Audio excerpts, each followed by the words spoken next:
All right. I had to come inside and change my shirt. Yeah, I got the AC going. Yeah, I almost had to shower off. I was sweating pretty hard there. Throw my pants in the dryer. But anyways, all right. So okay, so I figured. I know at the last minute you said you're open borders, so you're going to take the open borders. I am. Well, in fact, I'll let you go ahead and start. Oh, okay. Well, my position is pretty straightforward. Given that borders are imaginary social constructs, much like governments or nations, or most things, rights, for example. Given that these are imaginary things, to me, it doesn't make sense that I shouldn't be allowed to allow someone to come inside of my home because they didn't jump through the right hoop or whatever because you or some other person say that they cannot, basically. Okay. So you're an ANCAP. I'm a minarchist. And so I think that there is a role for government. And one of them is to protect the borders and keep a secure state. For one thing, I think it's the protection of individual rights. I mean, I think government is there. They basically have two roles: protect the individual and protect the borders of a state. Now, I think that states should be very small, and so you can go to a variety of different very small states, but we can get into a little more if you want to do it. Okay, so what if I live within let's say I live in Texas and I want some Mexican woman to come live with me. What's the problem?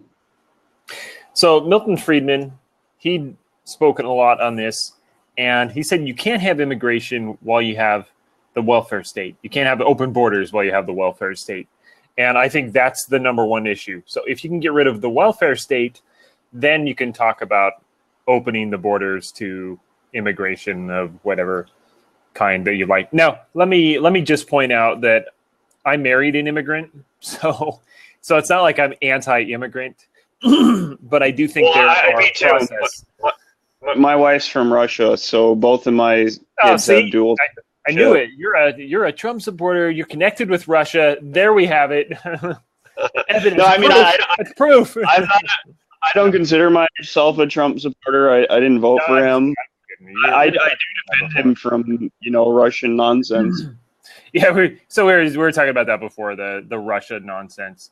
Yeah, I was going to bring that up, but I didn't know. So my wife is from China. I've gone and visited her. Her whole family lives there. Nobody speaks English. All that.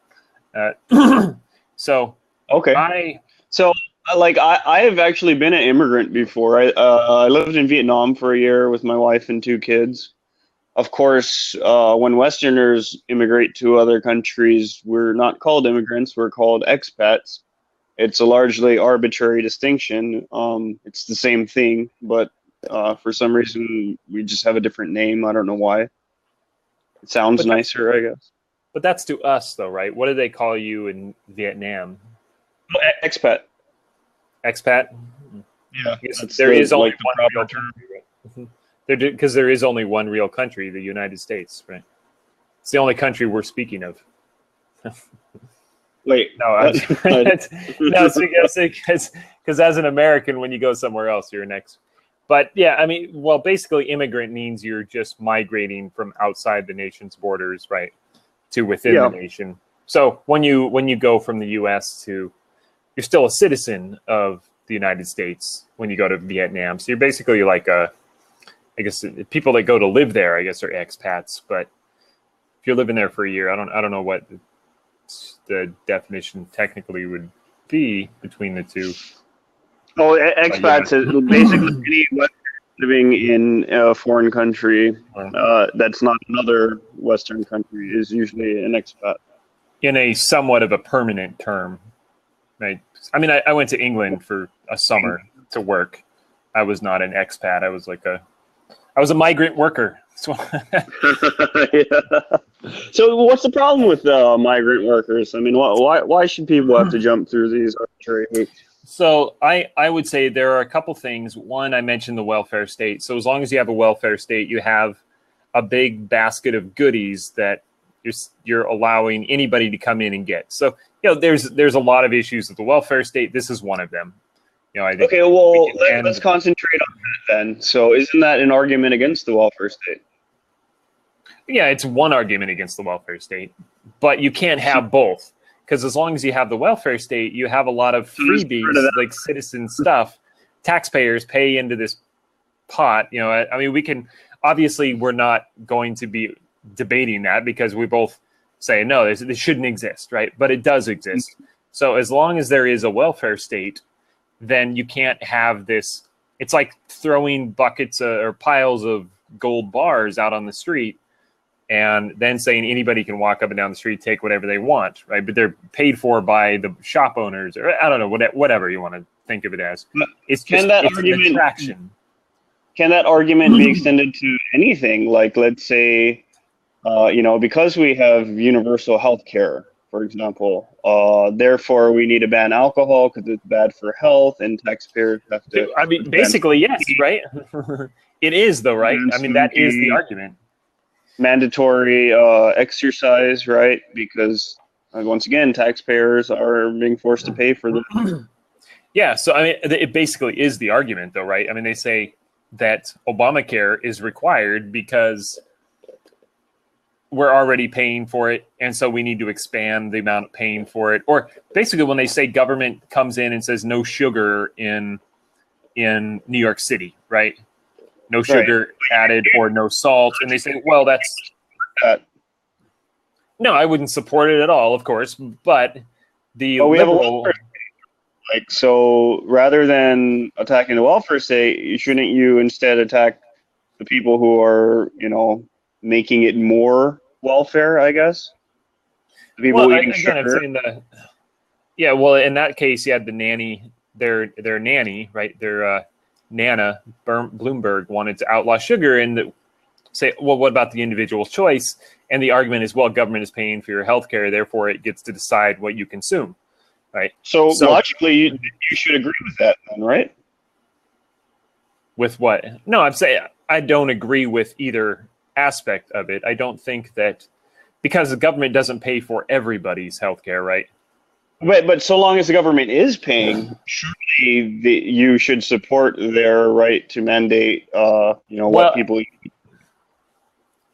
Yeah, I mean, actually, yes. The government, if you're going to let the government pay for your everything, then yeah, I think you're saying the government has a right to tell you what to do, right? So you agree with that, then? That they can, tell you what to eat, basically. If you say the government is going to buy my food, pay for my housing, and pay for my health care, then yes, I think you are by accepting that, you're accepting the government's control over you. Now, the other is that I don't, but I'm saying that the argument, I think it's a valid argument. So what do? We need to get rid of government paying for all these things, right? So that's how I look at it with immigration, right? So, okay, immigration may or may not contribute to this problem, but the problem is still the welfare state. It's not immigration. Yes, but immigration is exacerbated. Different types of, as long as you have the welfare state, you have different types of immigration, right? People don't come here to work and to contribute. There are people that will come here to take, right? Once again, that's analogous to the person who's eating sugar or, poor health habits in general, taking up all the health resources or whatever. Yeah, there's a lot of, with the government universal healthcare, there's a lot of things. I think people look at that and they see, oh, whatever happens to me, I'll get sick, whatever. It doesn't really matter. Somebody else is going to pay for my operation, pay for I'll gain 300 pounds and I'll have somebody else pay for my bypass surgery or whatever, right? But see, it's from my perspective, it seems like a cop-out, because on the one hand, you're saying, we should oppose immigration because it's bad for the welfare state. But then no, that's not what I'm saying. Well, what are you? Then I'm sorry. I must have misunderstood. I'm saying the welfare state incentivizes immigrants to come to the U.S., and instead of contribute to the U.S., they take from the U.S., right? So you have a big basket of goodies, and people are going to come into the U.S. and they want the goodies. They don't want to work. They just want to come in and freeload. Right, but there's some people who just want to eat and don't exercise too. So, like, what's the difference? I don't get it. Well, if they're paying for it themselves, that's fine. So with the immigration, the problem you have is the welfare state. You can't have both a welfare state, which is anybody that comes into the U.S. Okay, technically laws say they're not supposed to, but let's get real here, right? Everybody is able to go out and get the goodies. And so the problem with the welfare state is that you have a lot of free stuff, and all you have to do is get into the U.S. and they will give you all sorts of crap, right? And that attracts, and this is something you should agree on, that attracts people that want free stuff, right? So people look at the U.S. I don't even know if that's true or not. Like, I don't know if they actually do abuse welfare. I know they don't qualify for food stamps. Technically, but they do get them. So who advocates most for open borders between the two parties? I do. I don't know about the parties. Well, I mean, Democrats are always talking about let's get more open borders, right? I think you probably agree with that. Sure. Yes, I don't know. They're talking about immigration. We need to open more immigration. I mean, they're basically an open borders party, and it's because they want the votes, right? Immigrants vote Democrat 95% of the time. Trump actually got the highest Latino vote in many elections with 15%. He got 15% of the Latino vote. So, like, I don't feel threatened by immigration or demographics changing. Like, if the majority people become Mexican one day, that's fine with me. You know, I'm not first day. If they change the national day-to-day language to Spanish, I'm okay with that. You know, I don't speak Spanish, but I guess I could learn it. Well, I do think there is a culture, an American culture that should be held, should be protected. Now, kind of what we were going to get into on our last debate, that was kind of one of the things I wanted to talk about, is the attack on the American culture, that if you're white or you're male, you're considered the lowest of the low, according to the SJWs, right? If you're white, you're therefore a racist by appearing white. So, well, no, we don't agree with that, but that is the way that they look at it, right? And so they want to attack Western civilization. Western civilization gave us the ideas of freedom. Well, not the immigrants, but the leftist SJWs, all these people. And I think that they use open borders as a tool to do that. And the reason that I would say that is that a lot of immigrants come from countries where corruption and graft is considered like part of everyday life. Mm-hmm. So your wife came from Russia, right? Yeah. Does she kind of, how old was she when she came from Russia, if I might ask? 20-something. Okay, so she grew up in Russia. Russia still has a system of payoffs and bribery and stuff, right? That was common in Vietnam when we were living there too. I mean, we bribe cops. Of course, we bribe cops. I mean, yes. So, you have to remember, I'm an actor. I don't see anything wrong with bribing a cop, like, at all. Okay, but I'd rather not get. We're trying to preserve. What I would argue for is the defense of the preservation of the American, which is kind of a little bit of law and order, but it is freedom, individual liberty. Like in a lot of other cultures, there is no individual really, right? It's kind of like a anthem or something, we and they. There's no individual liberty, which, I mean, you and me, we would defend individual liberty, right? We're saying the individual. Yeah, sure. I guess so.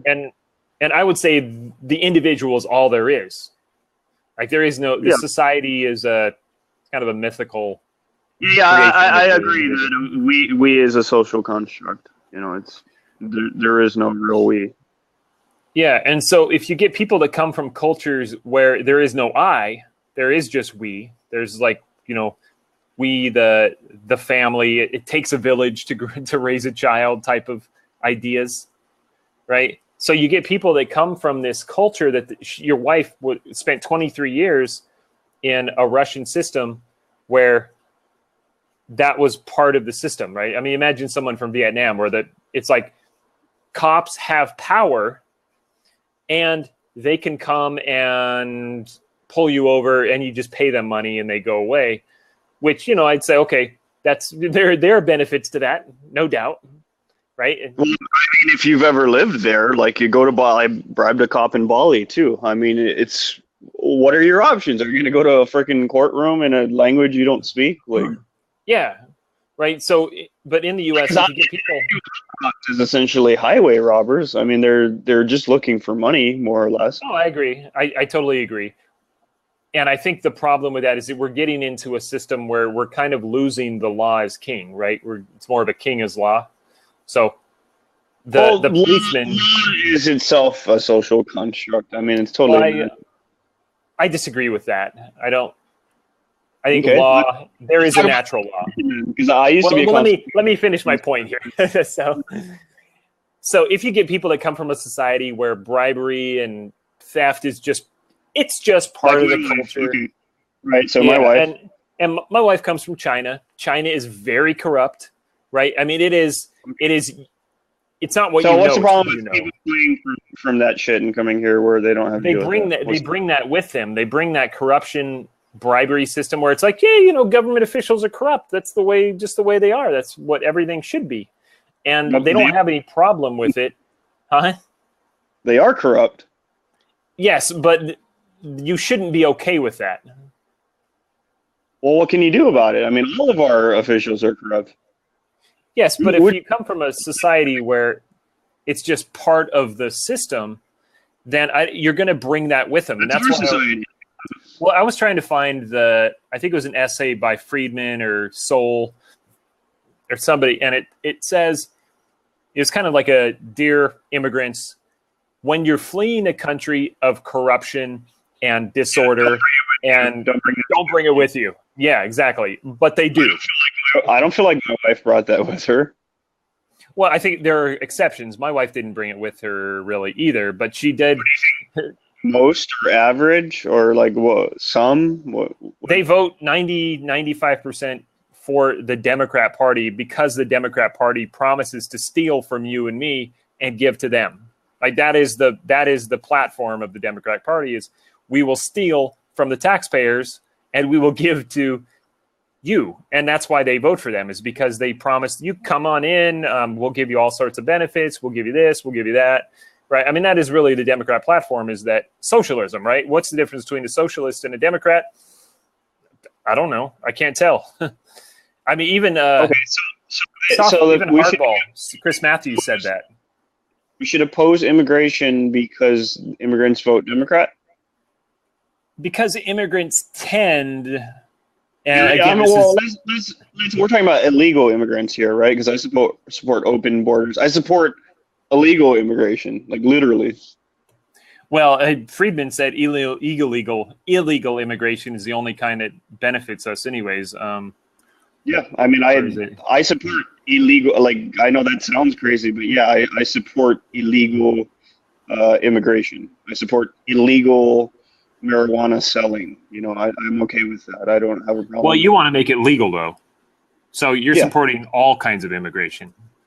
Yeah, sure. But which includes illegal immigrants who don't really vote. I mean, I suppose they do, but there's like not enough to affect any election that I've ever seen. Well, they did a study and they found that they estimate about 5.9 million probably, well, they're registered to vote. Right, illegal immigrants are registered to vote, and about 5.7 million people, illegal immigrants, voted in 2012, and they expect that in 2016 the number had to be higher because there's more of them. So I have to see more data because I thought that there's a lack of evidence for that tweet that Trump. Well, this is way beyond the tweet. This is actually a study by a college. I think it might have been Harvard. So there's 5.9 million people who voted illegally. Well, they estimate. Okay. What percentage of that are illegal immigrants versus felons, for example?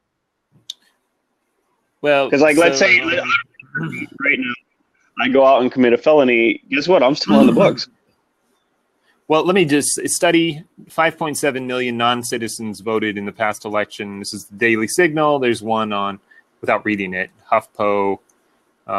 It's just it doesn't say that they voted. It's because you can't tell for sure. It's just saying that there are at least that many that are registered and could have voted. And of course, there were people arrested for voting numerous times.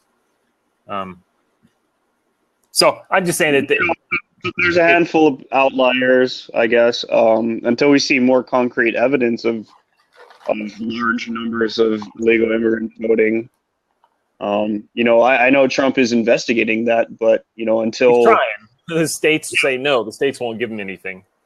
Well, I'm naturally a skeptic, so like I actually need to see evidence. It's why I'm skeptical of the Russian conspiracy theories, and I apply that equally to these, millions of illegal voters. If I see evidence, I'll believe. It's the same like ghosts or aliens or anything for that matter.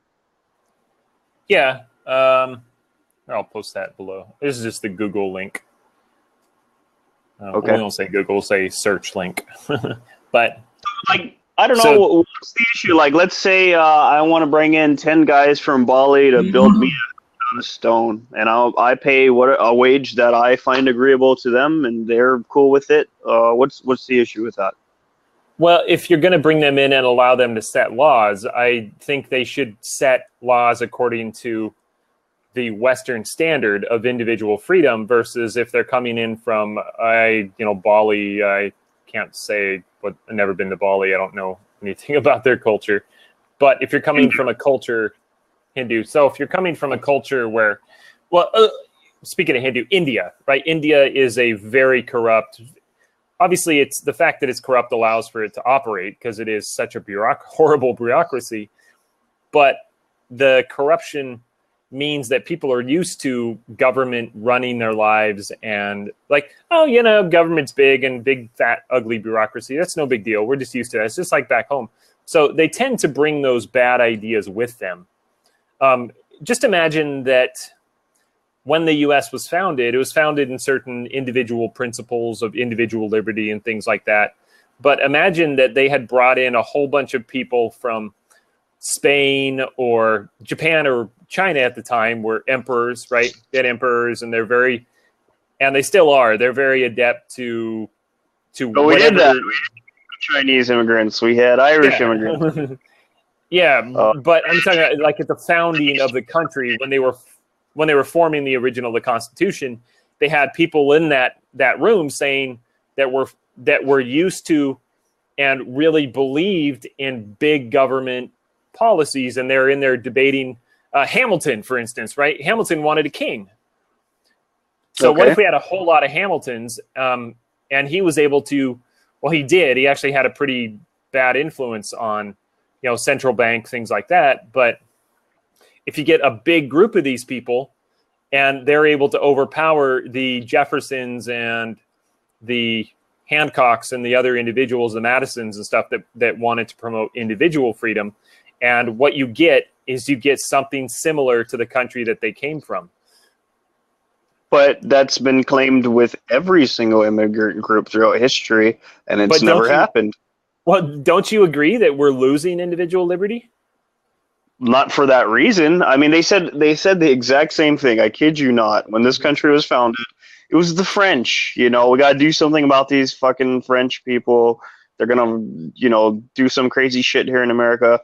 After them, shortly after, it was the Chinese and then the Irish. They're too weird. They're Catholic. They're not, they stick to their old ways. They're not integrating correctly. Same with the Chinese. They're smoking opium all day. They'll never integrate. But and it's happened throughout history. Germany, the damn Huns are coming over here doing their shit. Then you had the Eastern Europeans, the Jews. They're not integrating properly.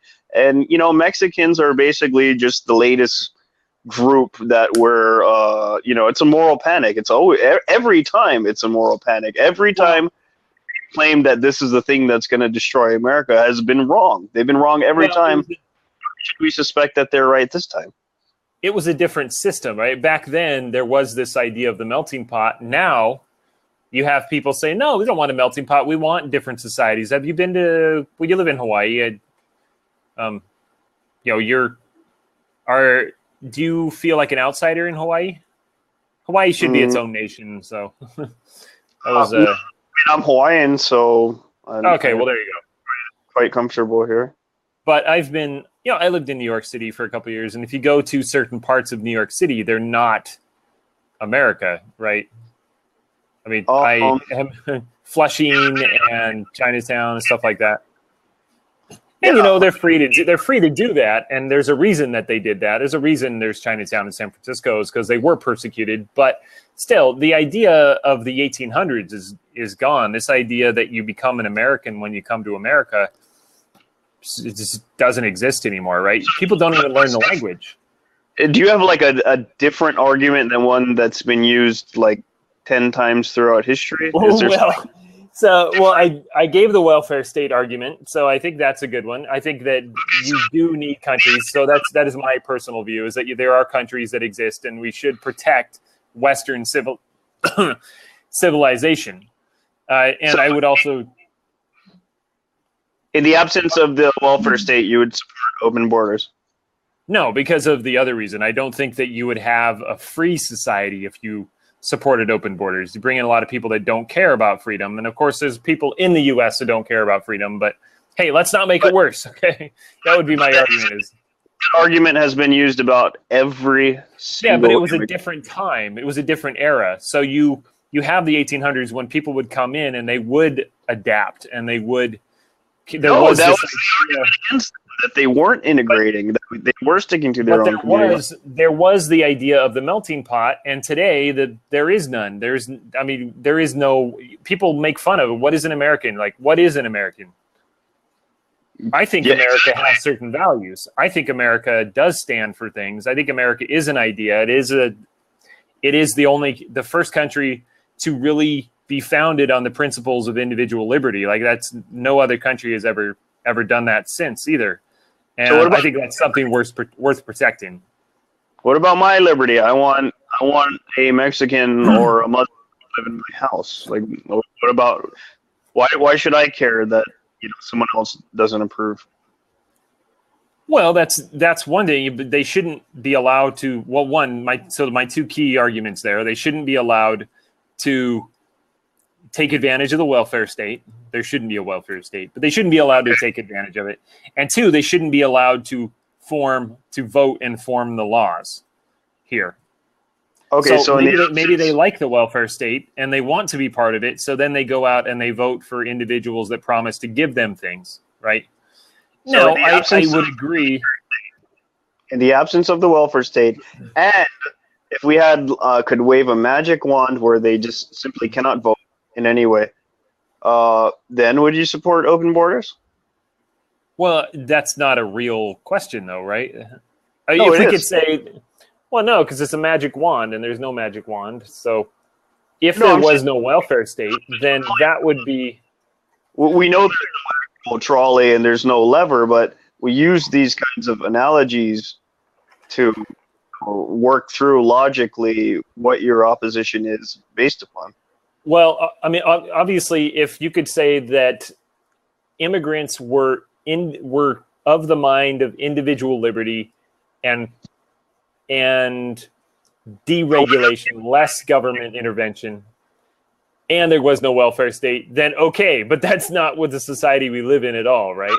Which group? And there's no reason to think that they would promote that. Like which one? The Chinese, the Jews, the Irish? Which ones were like liberty-loving, super Westerners when they came to America? Well, in the founding, there was the American principle, and there was the idea that you would come to America and promote the principles of America. Now, maybe it is just the welfare state that is causing the problems. That there is a welfare state in the United States that really exploded in the mid 20th century and kind of promoted these ideas that when you come to the U.S., you can just vote yourself free stuff. So maybe that is the problem. I mean, I would say that most, at least legal immigrants, come to the U.S. with the idea of, because it's not an easy process, right? Like coming here legally for me. Why? My wife got her citizenship, but it was just a bunch of hoops we had to jump through. I mean, it was all bullshit. They just wanted money. Yeah, but at least it does show that they put some effort forward. So you're not born with the legal right to live wherever you want to live. I don't think you have a legal right necessarily, or a God-given right, or so you don't believe in right. What? You believe in natural rights? No, I believe in natural rights, but I don't think that means you have a right to live in anywhere you decide to live. Why not? Well, there are certain restrictions, right? If I can't afford a house in the community that I want, well, no, they're not purely arbitrary. If I can't afford a house in the community I want to live in, I can't go just live there. What if you can, and you're from a different country? I think nations have a right to restrict their immigration, to hold up certain immigration policies. Now, we can talk about fixing them. You have a right to infringe on my liberty. I don't think it's a liberty, though. Why do you have a liberty to anything? You have a liberty of. Once you've earned something, then you can do what you want with it, right? Once you have I didn't earn it. I was granted citizenship at birthright. Like, that's my birthright. I didn't do anything to earn it. There are certain things in which you are purely lucky enough to be born somewhere, right? So we're both lucky enough to be born in the U.S., and that gives us certain special advantages over the rest of society, the rest of the world, I should say. Some people have the disadvantage of being born in Haiti or something like that, where they're very poor and they really have very, very few opportunities that they don't really work for, right? But I think that's just life. Why should they have liberty? I don't get it. Like, why do they need to come to the U.S. to get that liberty? Why can't they stay in their country and work on achieving liberty in their own country? Maybe they just like America more. I don't know. If they come to America for liberty, then my second argument goes away, right? Actually, if they come to America for liberty, seeking liberty, then both my arguments tend to fall out. Right, but I think most people come here for economic reasons. I mean, you could clearly, if you put it on a graph, you could see that when America's economy is going down, there's less immigration. When it's booming, there's more. I mean, people immigrate for economic reasons. That's generally. But that's my point. That was one of my points, is that people immigrate for, not because America is a bastion of freedom or something, which is what Western society. Look at Europe, right? They have open borders. And do you want to go live in Europe? I'd like to live in Greece, but that's another issue. Still living in Europe, I just don't desire to live there. Well, if you look at what's happened to Europe, is they've really collapsed. I mean, they're on the verge of collapse, right? Western civilization in Europe, the foundation of laissez-faire economics and individual rights and liberty that's within 10 years, they think that probably is going to fall. And we do see the problems that are associated with it. I doubt that's going to happen, but. Well, I would say that Sweden has become the rape capital of Europe, right? It used to be one of the happiest countries on earth, supposedly. It was a lot of individual freedom. They had a really vibrant free market, much more than the United States. Or even Canada has a freer market than us. It's just their taxation brings them down. But they have open borders, and they're getting people from different cultures that believe different things and want to impose what they believe on Europeans. So you can see separate swimming pools, right? They want to bring up swimming pools for law, or I don't understand. It's getting to that point, yeah. Well, it's people that come in and they want like separate swimming hours. They want people, so they come in and they have the bikinis and stuff, and they want to impose their beliefs on the people that live in Europe. They don't come to Europe for freedom. They come to Europe to impose their own religious beliefs on Europeans, right? But you believe the state should have this kind of power in the first. Like I reject this outright. Have what kind of power?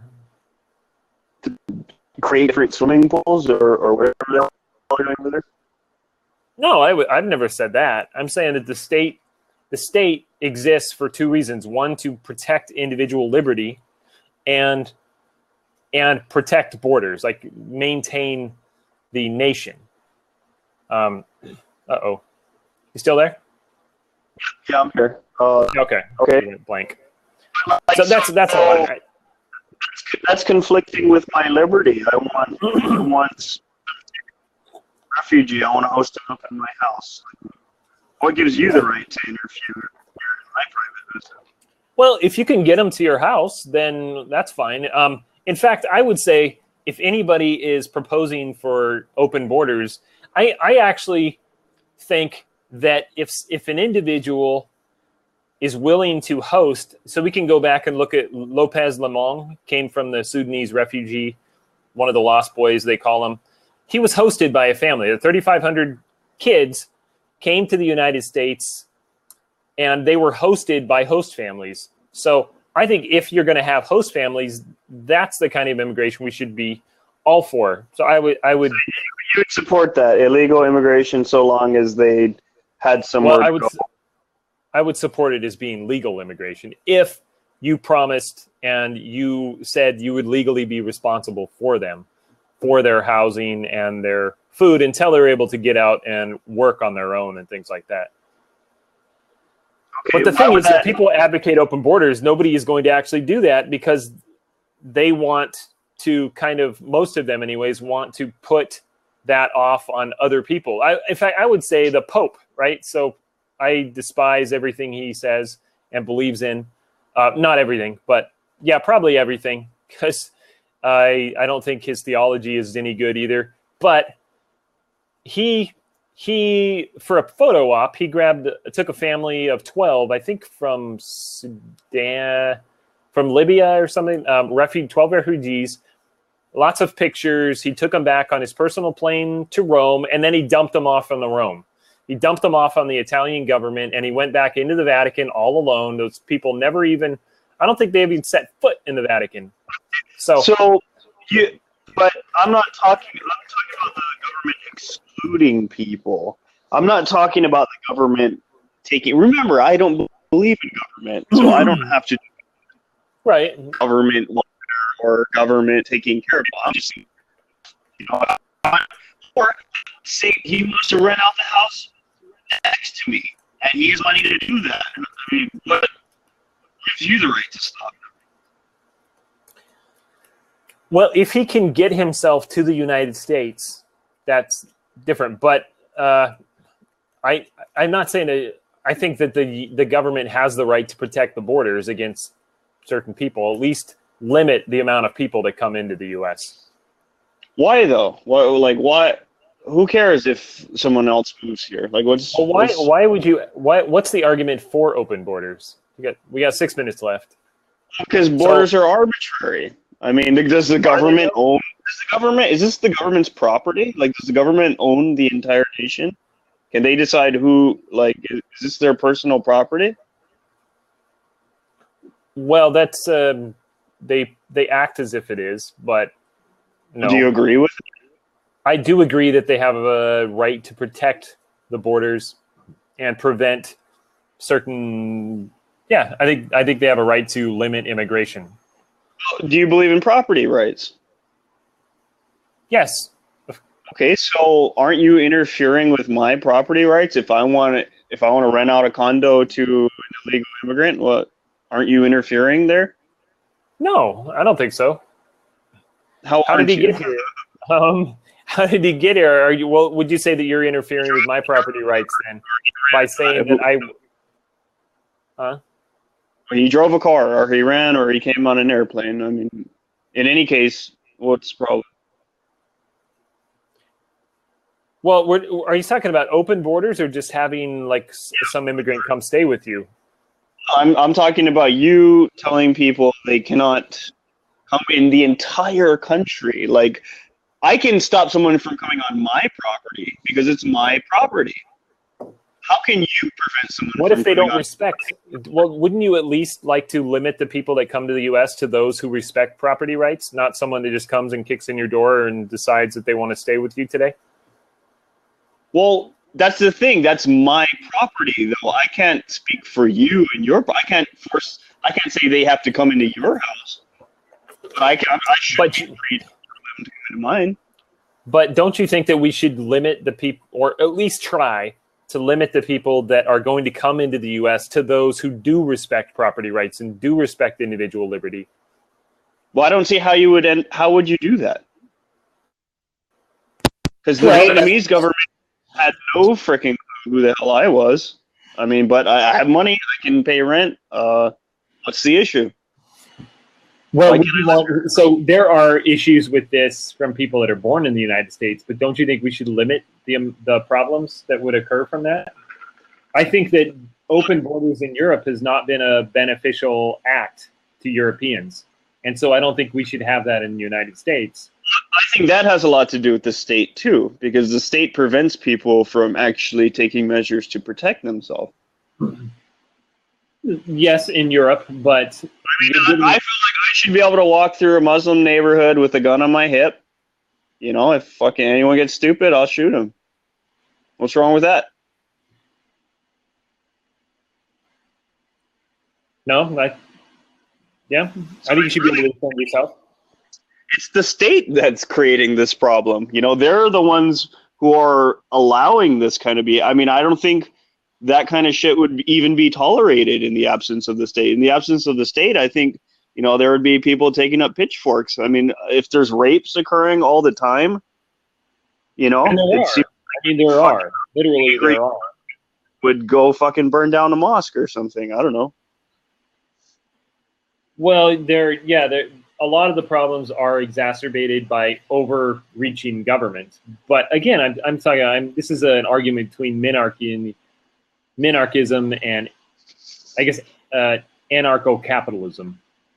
So I would just say, so with the 2.5 minutes left, let me give my closing.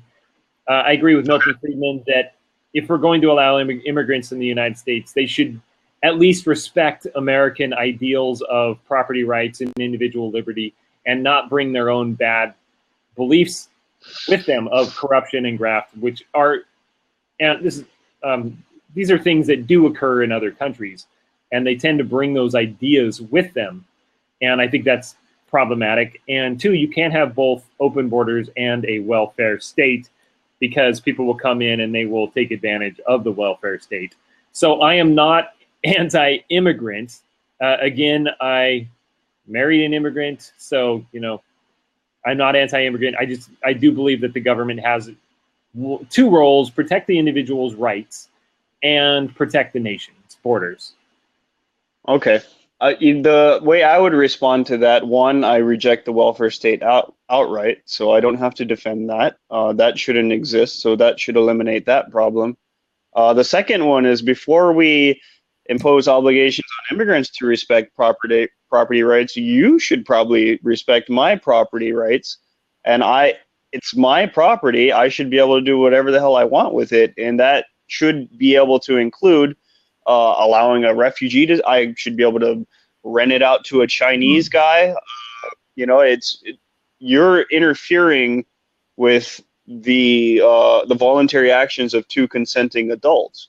You know, if he has money and I have a place for him to stay, where do you come into this? You know, it's like getting involved in the minimum wage. Like, okay, are you involved in this transaction? No. Then, you know, what is the source of, you know, you have no standing here, right? Because it's my property, not yours, not the government's.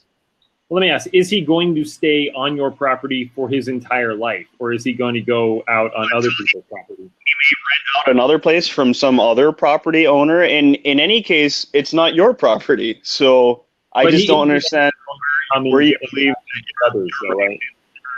comes from. It's their Okay, property. so out of time. So nice spending the last hour and a half with you. Ron, is Sorry. it Ron? Ron, Lee? I had a great one, man. Thank you.